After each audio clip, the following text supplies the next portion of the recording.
Hi, it's Trevor Leggett. Welcome to the Leggett Podcast. Hi, hello everybody. So here I am today with Simon Langdon.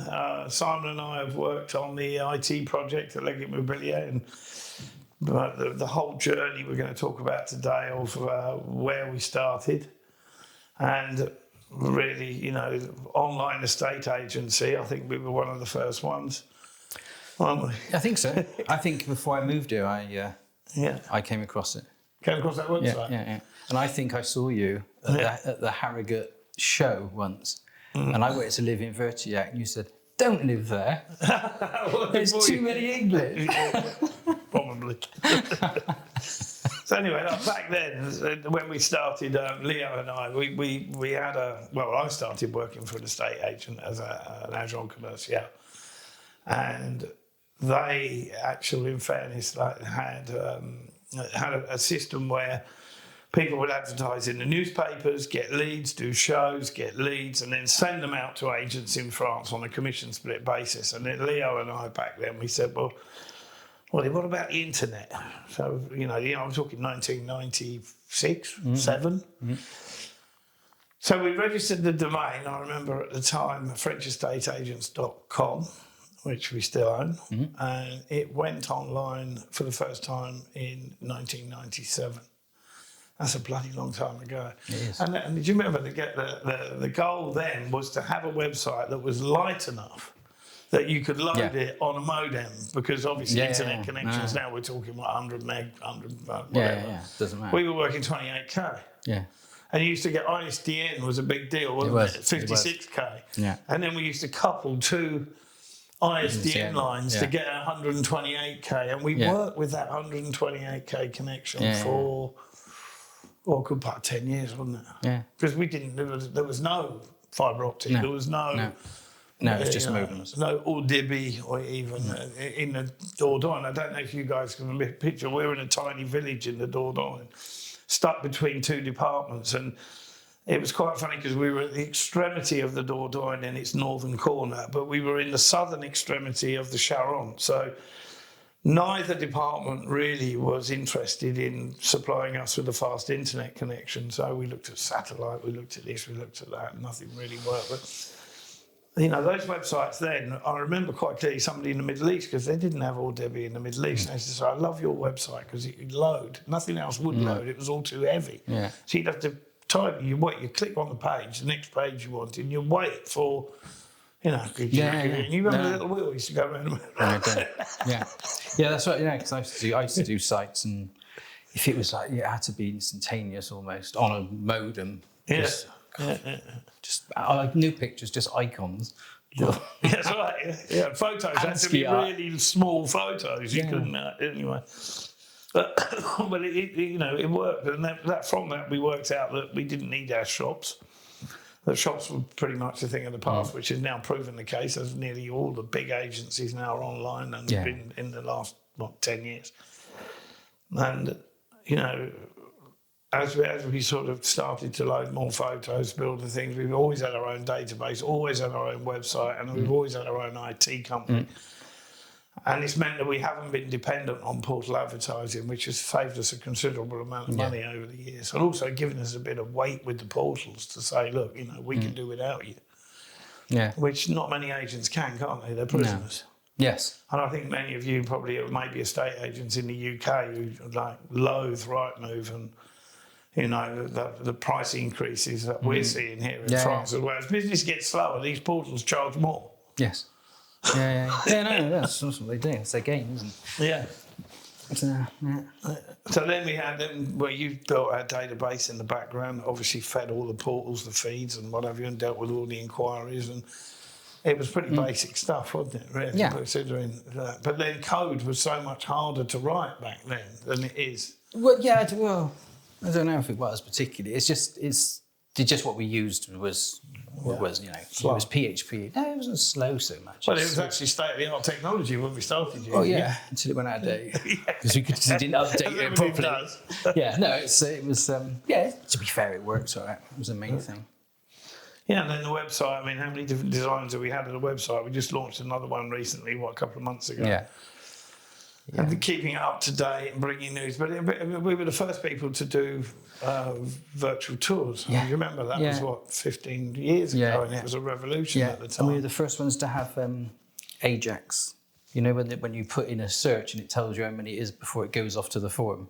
Yeah. So that was there was no. There's all libraries for it now. 𝗟𝗂 is a really famous library, but that didn't exist. No. This was just some random library I found from somewhere. Yeah, we managed to keep ahead of our time most of the time. It's harder now, obviously, because they're trying to keep ahead of technology. You've got to almost think 3 steps ahead to try and think what's coming next in order to, which is what we've always tried to do and manage. Yeah, it is. Which I guess is going to be something like along the lines of the AI stuff. What's coming. Obviously, it's fascinating, isn't it? Yeah, it's going to be a game changer. I mean, already our descriptions and stuff that people, the time savings incredible. Yeah, and all the analytics you can do on everything. And it's just going to go. It's snowballing, and they give it another 2 or 3 years. It won't be like it is now. It's one of those nice nascent, technology, which is what I like. A lot of people are scared of it, though, don't you think? Yeah, People are terrified of it. Yeah, which you can sort of. But I think they're scared of it. They're scared of it as they think it's going to be Terminator stuff. It's going to be apocalyptic, and I don't think it is going to be like. No. I mean, it might eventually. You probably will lose some employment in certain fields of employment. Definitely, and what's But then again, we've got such a lack of people for manual work. I mean, here I don't know what it's like, and I'm sure it's the same everywhere. People just don't want to do manual jobs anymore, and yet they're crying out for it. So I think people are going to have to return to. Yeah, because actually, for change, it's not like the low-paid ones that are going to get hit. There's a lot of highly paid people who can be more than supplemented, should we say? So that's going to be quite. Yeah, there will be a shift for sure. But it doesn't. It's not. I don't think it's all doom and gloom. And then there's worries about it's got to be. You've got to make sure that you include everything because it's like a big. You think about it, it's really just like a big echo chamber. And that's that. If there is a danger, I would say something like that because obviously the 𝗟GTP is the famous one. So that's gone off and it's basically like scrap the web. Or you've got loads and loads, 17 trillion data points, something ridiculous. And so you've got that now. Like the main thing about that is you can generate an article, for example. But it's just using the facts already in there.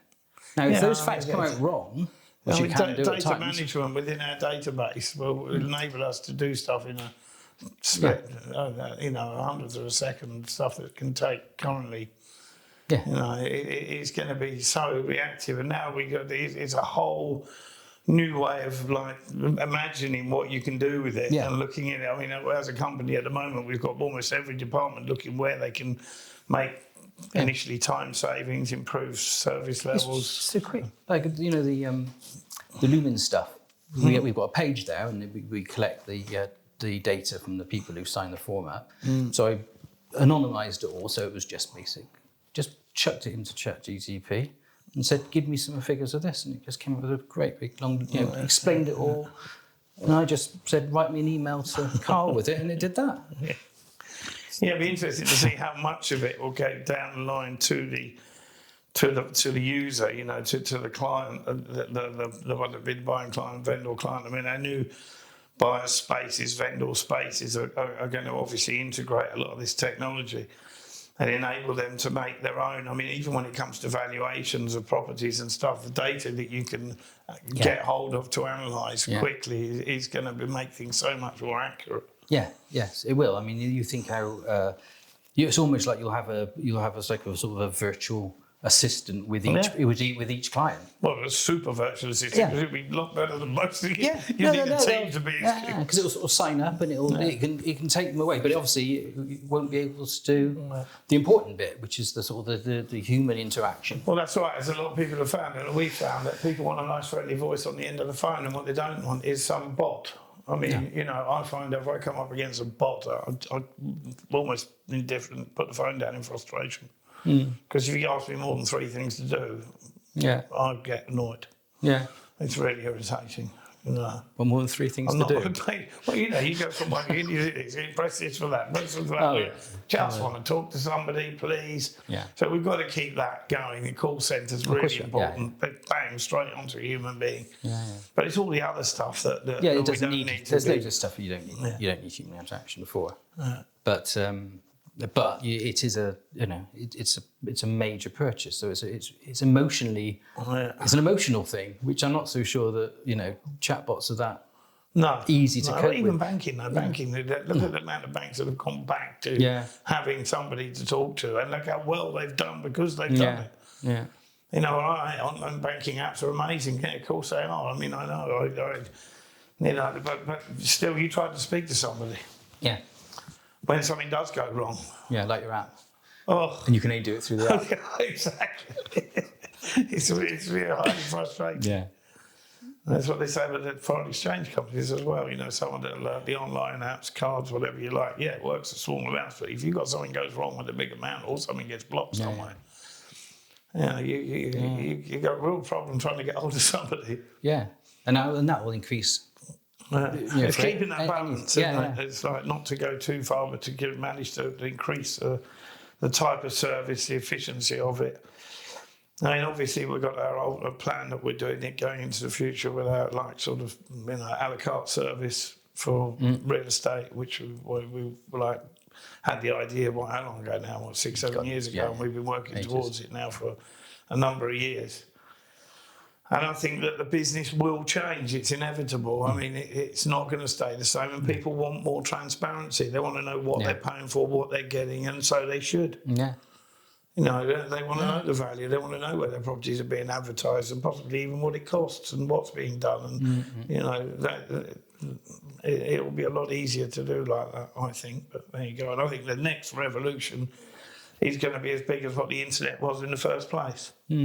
Which makes it quite exciting. Yeah, it is. That's the thing about exciting it. time. That's what they're good. Like I said, you had the internet to start with. Like I said, when I first went on there was Windows didn't exist. There was no Google. Yeah.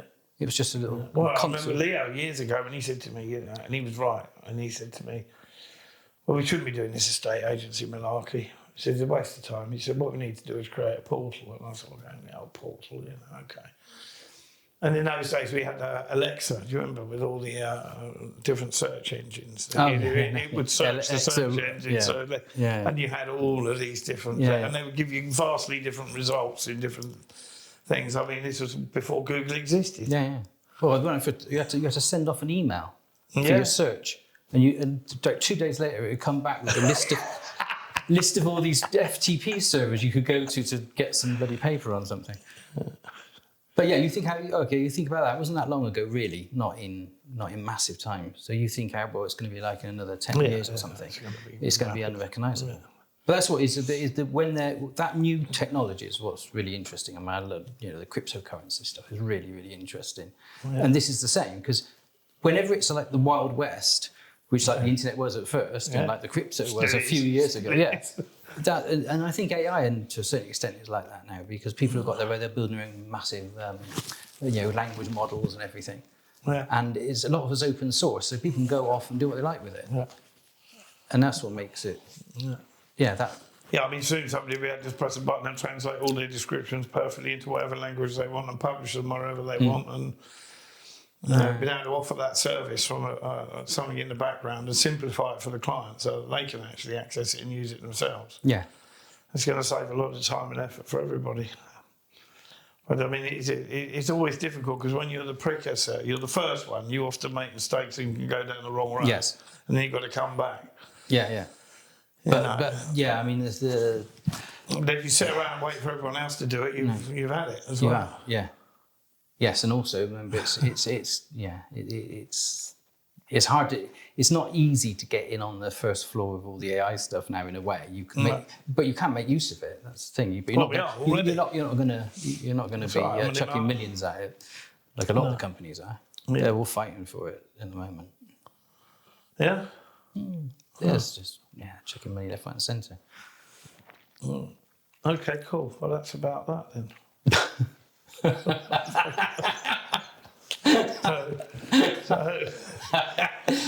of that then. So what's the future of real estate? Yeah, no, I mean, I think that the contracts team basically are still important to us, but you know, having a human being to talk to is important. Increasing the efficiency of the way those people work now is the most important. Yeah, I mean, it's nothing new there, is it? They used to get time and management people coming in. Yeah. You know, it's in a way, it's a similar thing, because you want to just sort of be able to do more.